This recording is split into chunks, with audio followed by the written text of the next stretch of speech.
अस्सलाम वालेकुम। उर्दू में नज़्म की मुख्तलिफ शक्लें, जिसमें हम यहाँ पर देखेंगे गीत, पहेली, आज़ाद नज़्म, मुअर्रा नज़्म। तो पहले हम देखते हैं गीत। गीत ऐसी नज़्म जिसमें किसी भी मौजू को लेकर अपने ख्यालात और एहसासात को बयान किया गया हो। ये हिंदी शायरी की एक किस्म है। गीत मौजू और हैयत के एतबार से पाबंद नहीं होता। इसमें नरमी तरन्नुम होता है। ज़फ़र गोरखपुरी, जान निसार अख्तर, साहिर लुधियानवी, शकील बदायूनी, जोश मलियाबादी ने मशहूर गीत गए हैं। उसके बाद देखते हैं हम पहेली। पहेली नज़्म की शक्ल में ऐसा पेचीदा सवाल पेश करना जो आसानी से समझ में ना आ सके, इसे पहेली कहते हैं। कुछ पहेलियां ऐसी होती है कि सवाल ही में जवाब का लफ्ज भी आ जाए। अमीर खुसरो की ऐसी बेहतरीन पहेलियां हैं, बूझ पहेलियां और बिन बूझ पहेलियां। अमीर खुसरो ने बेहतरीन पहेलियां कही है। ये कोई बाकायदा सन्फ नहीं मगर मकबूल है। मैं यहाँ पर अमीर खुसरो की दो पहेलियां आपके सामने पढ़ूंगी। एक है बूझ पहेली और एक है बिन बूझ पहेली। बूझ पहेली जो रहेगी उसी में उसका उत्तर भी होगा। सावन भादो बहुत चलत है, माघ पस में थोरी थोरी। अमीर खुसरो यूं कहे, बूझो पहली मोरी। इसका उत्तर है नाली। तो देखिए, इसी में मोरी आया अल्फाज, उसके मायने होते हैं नाली। अब इसी तरह एक बिन बूझ पहेली में पढ़ती हूँ अमीर खुसरो की। एक थाल मोतियों से भरा, सबके सर पर औंधा धरा। चारों ओर थाली फिरे, मोती उसके एक ना गिरे। इसका उत्तर है आसमान। उसके बाद देखते हैं हम आजाद नज्म। आजाद नज्म से पहले मैं सरसरी तारुफ आजाद नज्म का आपके सामने देना चाहूंगी।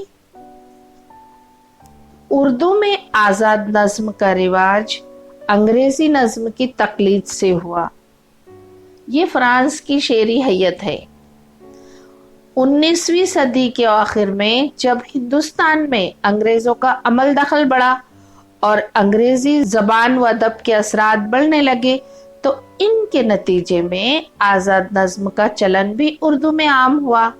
रिवायत की पासदारी करने वालों ने उर्दू में आजाद नज्म की मकबूलियत को नापसंदीदगी की नजर से देखा, लेकिन रफ्ता रफ्ता आजाद नज्म ने हमारी अदबी तारीख में अपनी मुस्तकिल जगह बना ली। इन दिनों मुअर्रा और आजाद नज्म के साथ साथ नसरी नज्म भी उर्दू में आम होती जा रही है।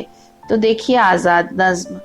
आजाद नज्म, इस नज्म में वजन के एतबार से मिसरे छोटे बड़े हो तो उसे आजाद नज्म कहते हैं।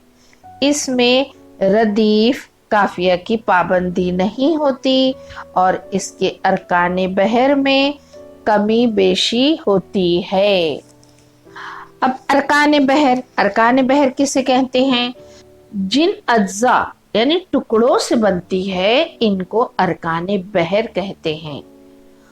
और बहर कहते हैं जिन मौजू कलिमात जिनकी मदद से शेर का वजन बरार किया जाता है, उसे बहर कहते हैं।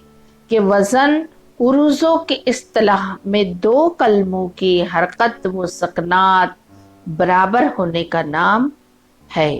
तो उरूज़ इल्म उरूज, अब यहाँ उरूजों का जिक्र आया वजन में कि वजन उरूजों की इस्तिलाह, तो उरूज के भी मैं बता देती हूँ। उरूज किसे कहते हैं?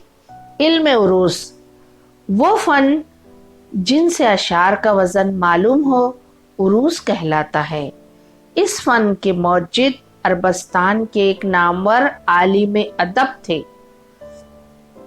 इनका नाम खलील बिन अहमद मक्की था। उन्होंने कुल 15 वजन दरियाफ्त किए। इनका नाम बहर रखा। आजाद नज्म का एक मिसरा यहाँ पढ़ना चाहूंगी मैं, हाफिज मोहम्मद उमर उस्मानी का, कि तेरा मेरा रिश्ता क्या, ला इलाहा इल्लल्लाह, तेरा मेरा रिश्ता क्या, ला इलाहा इल्लल्लाह, कभी न मिटने पाएगा, ला इलाहा इल्लल्लाह। चलिए उसके बाद देखते हैं हम मौर्रा नज्म।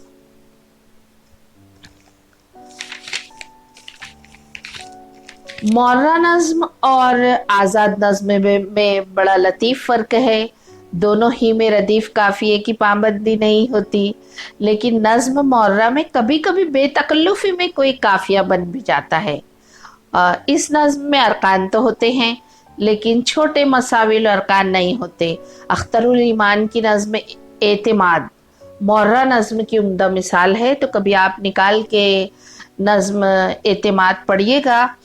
तो मौर्रा नज्म इस नज्म को कहते हैं जिसमें तमाम मिसरे वजन में होते हैं, लेकिन इनमें काफिये का इस्तेमाल नहीं किया जाता, क्योंकि मौर्रा नज्म कहीं उसे कही जाती है वो नज्म जिसमें काफिये की पाबंदी होती ही नहीं। इसमें मिसरे छोटे बड़े होते हैं, ख्याल एक तसलसल से और रब्त के साथ पेश किया जाता है। तो ये देखिए हमने मौर्रा नज्म।